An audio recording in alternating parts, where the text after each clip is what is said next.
Shri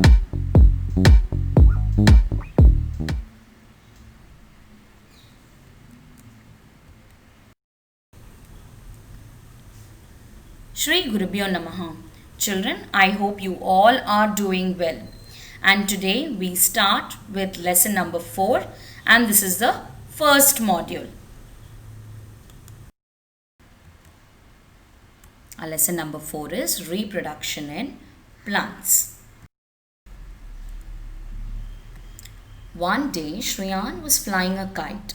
Suddenly he noticed that there were numerous trees around him and started thinking what would have happened if trees were not present. So children, can you tell me what would happen? Yes, it would be so difficult to survive. Now trees, they give us lot of things such as food, wood, fibers, rubber, gum, medicines, tea, coffee, etc. And life cannot exist without plants, mainly because they give us oxygen. And that's why we should grow more and more plants. But how do plants grow? So children, let's teach Shriyan how plants grow.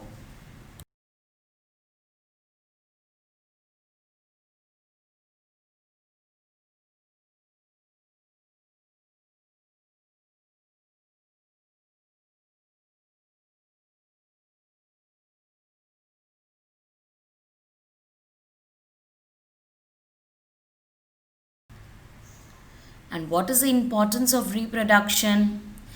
Plants reproduce their young ones so that their species do not die. And hence, reproduction is important. Now children, let's see how plants reproduce.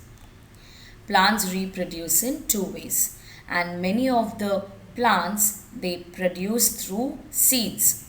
One of the example is pea plant, and in other cases plants reproduce through different parts of the plant such as root, example is carrot, stem, example is rose, leaf, example is bryophyllum. And we have already learnt about all these in lesson number 2. Yes children, I hope you all remember that. Now let's start with reproduction in plants through seeds. So children, from where do we get seed? Yes, we get from the fruits. And how are fruits produced? Flowering plants produce flowers, and these flowers become fruits after pollination. What is pollination, children?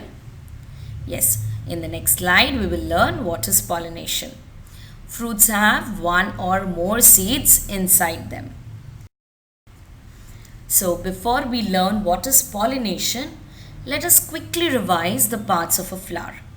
So we have a stalk. The stalk holds the flower to the plant. Then we have the sepal. The sepal is a leaf-like structure and it protects the bud. Next is the petal. Petal is the most attractive part of a flower. And what is a stamen, children? Stamen is the male part of a flower. And it has two parts, anther and filament. And the anther contains pollen grains. And the pistil, it is the female part of the flower. And it has three parts, stigma, style and ovary. And inside the ovary, we have the ovules. Now children, let's see what pollination is. It is a process where pollen grains are moved from the male parts to the female parts of a flower. The anther, it produces pollen grains. Now these pollen grains, they get transferred to the stigma. How does it get transferred to the stigma, children? It is because of the insects like butterfly and honeybee. Now it lands on the stigma of a flower and a tiny tube grows from it and goes down the style into the ovary. Now stigma is a very sticky place. So what happens? The pollen grains, they stick on the stigma and it travels down the style to the ovary and it fuses with the ovules. Now ovules, they become the seed and the ovary becomes the fruit. Now you understand, children, how the fruits are produced? The ovary part of the flower that is converting into the fruit. Now children, you all know what is pollination. Let's revise it again. So what is pollination?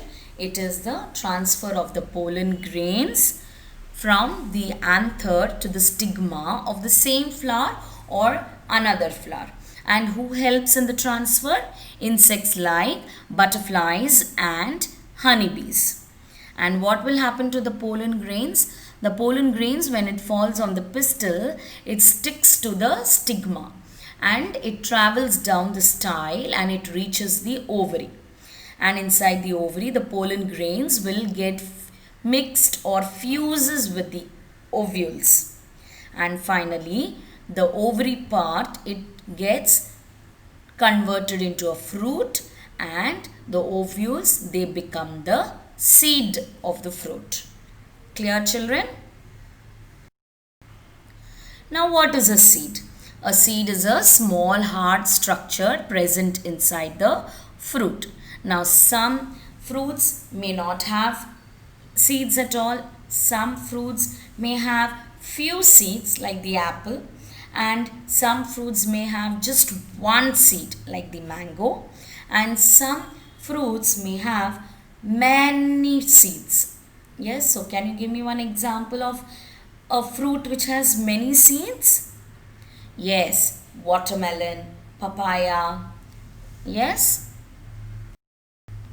Now children, let's learn the structure of the seed. A seed contains three main parts. Seed coat. This is the hard protective outer cover of a seed. Next we have the seed leaves. A seed may have one or two seed leaves called the cotyledons. Yes, so can you see the cotyledons marked in yellow and red? There are two cotyledons. So we call it as dicotyledons. And if the seed is having only one cotyledon, we will name it as monocotyledon. Plants with one cotyledon are called monocot plants. Example is wheat and rice. Plants with two cotyledons are called dicot plants. Example, peas, gram and bean. So children, can you split a grain of rice into two? No, you cannot. But at the same time, you can split a pea into two. So therefore, we call the pea as a dicotyledon and the rice grain as monocotyledon. Next is the embryo. This is the baby plant present inside the seed. The food for the baby plant is carried by the cotyledons. The embryo has a tiny root that grows downwards. It is called as the radicle. So can you see the white part that is called as a radicle? It is the root of the plant which grows downwards into the soil. And it also has a tiny shoot. It is called as the plumule and it grows upwards towards the sunlight. So children, let's learn the structure of the seed again. The outer part is called as the seed coat. There is a seed leaves. The seed leaves is called as the cotyledon. Yes, then the white part that is called as a radicle. It is the root of the baby plant which grows inside the soil. And the green part is called as a plumule or the shoot which grows towards the sunlight. Now children, what does a seed needs to grow? It needs water, it needs space, it needs sunlight and it needs soil. Now can you see the picture, children? What are the girls doing? They are scattering the seeds. Now why is she scattering the seeds? Let's see. Now if the seeds they grow very close to each other, they will compete with one another for sunlight, water and nutrients. Similarly, if seedlings grow too close to the parent plant, there will be competition between the parent plant and the seedlings. The parent plant being larger will be able to take more light, water and nutrients, and seedlings will not get enough of these things for their growth. So to prevent this, plants have developed ways to scatter their seeds over a wide area. The scattering of the seed is called as the seed dispersal. The process by which seeds are scattered away from the parent plant is called as seed dispersal. And what are the 4 ways that seeds can be dispersed? It can disperse through water, it can disperse through wind, it can also be dispersed through animals and human beings, and also by explosion. So children, in the next module, we will learn in detail the ways seeds can be dispersed. So the assignment for today is you have to name any 3 plants which rises from the stem, leaves, root and seeds. And you also have to define what is reproduction, what is dispersal of seeds and what is pollination.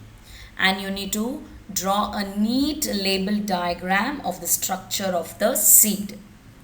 Okay children, so please learn the concepts clearly and we will meet in the next module. Thank you children and stay safe.